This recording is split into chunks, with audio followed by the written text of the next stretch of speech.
Уран дулааны улирал эхлэж байгаатай зэрэгцэн барилгын ажил эхэлдэг. Барилгын ажлыг эхлэхээс урьдчил болж жил бүр уламж толгон зохион байгуулагддаг Монголын барилгачдын ээлж зөвлөгөө өнөөдөр боллоо.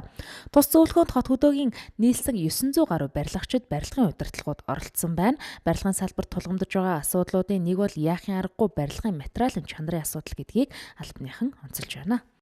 Барилгын салбарын ашиг, орлого гэхээсээ илүү хүний амь, эрүүл мэнд гэдэг асуудлыг ярьж байгаа. Би салбарынхантайгаа юу ярьж байгаа гэхээр хөдөлмөрийн аюулгүй байдал гэдэг бол барилгын тухайн бизнес болгоны хувьд бол эс орших асуудал.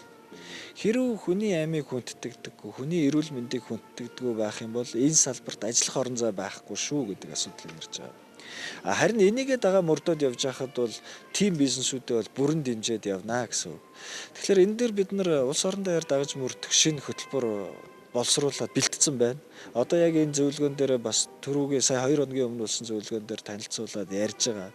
Тэгээ энэ одоо шинэ журам мөрдөгдөөд эхлэнгүүт энэ дээр бол хариуцлагын тогтолцоо нэгдүгээр тодорхой болж байгаа. Хоёрдугаарт зайлшгүй хариуцлага хүлээдэг болж байгаа.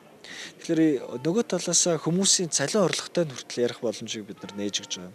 Өөрөөр хэлбэл хэрв та одоо хөдөлмөрийн аюулгүй байдлаа сахиж мөрдөөгүй байх юм бол аваар осол азар болоогүй байсан ч таны цалинтай ярина. Тэгэхээр та тэрийг мөрдөг болж цалингаа гүйцэд авнаа. Иймэрхүү тогтолцоороо бас шилж байгаа. Өөрөөр хэлбэл хүний хармаатай мөнгөтэй ярьж тэр ухамсарыг суулгахгүй бол зүгээр дан ганц ухамсарт нь найдаад явах юм бол эн чинь бас хэрэгжихгүй байна. Өнөөдөр хөдөлмөрийн аюулгүй байдлын дүрм журм байгаа штэ. Хэрэгжихгүй л байгаа даа байхгүй. Энэ дээр гардаг төсвийг гаргадаг байх хэвээр. Тэрийг гаргахгүй л байгаа даа байхгүй. Яг энэ дээр л тэгэхээр хариуцлага их хатуу болоод ирэхлээр хүмүүс өөрөө угаасаа мөрддөг болно.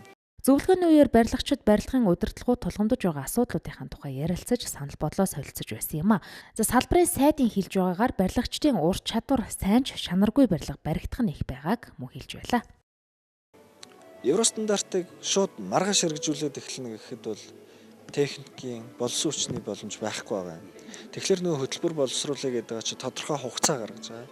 Тэр хугацаанд салбартаа дохио өгж байгаа байхгүй. За ийм хугацаанд хэрэгжүүлж эхэлнэ. Та нар өөрсдийгөө бэлдээ. Тийм ээ. Нөгөө талаас одоо шүтээс ч юм уу нөгөө боловсролын тогтолцоотойгоо бид нар хамтарч ажиллана. Тэндээ за сургалтынхаа хөтөлбөрт евростандартын талаарх хичээл номыг оруулах хэрэгтэй. Танад бэлтгэж байгаа инженерүүд бол эхнээсээ энэ стандартуудаа мэддэг болж төгсөж явах хэрэгтэй. Тийм ээ.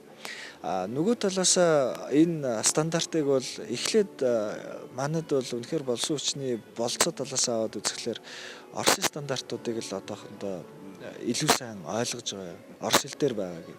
Тэгэхээр Европын стандартыг бас нэвтрүүлээд эхэлсэн байгаа. Эхний шатанда Орос хэл дээрх евро стандартуудыг өөрөөр хэлбэл Оросууд Европын стандартыг өөртөө аваад хэрэгжилж байгаа. Тэрийг авч хэрэглэн тодорхой хугацаа. Гэхдээ дараа нь бол англи хэл дээр бид нар шууд аваад хэрэглэх шат руугаа шилжнэ гэсэн ийм одоо бодлоготойгоор стандарт хэмжилсэн газартайгаа ажиллаж байна. Тэгэхээр энэ үе шаттай явахын бас нэг сайн тал нь салбар өөрийгөө бэлдэж амжина. Шууд л гинт нэг өдөр орж ирэл эднэрийн зардлыг нэмэгдүүлэл, ажлын улам хөндрүүлээд нэг юм нэвтрүүлэхгүй эртнээс бэлдээрээ. Гэхдээ тэдэн оноос энэ бол шилжиж шүү. Энэ та нар бэлэн байна шүү гэдэг дохиог өгөөд явах нь одоо шудраг. Тэгээд илүү хэрэгжих боломжтой л гэж бодож байгаа. Чанаргүй барилгыг ашиглалтанд авахгүй байх хэрэглэгчийг эрх ашгийг хамгаалах үүднээс мэргэжлийн хэлтийн ерөнхий газар болон стандартчлалт хэмжилзүүн газартай хамтран ажиллаж байгаагаа энэ үеэр мөн онцллоо.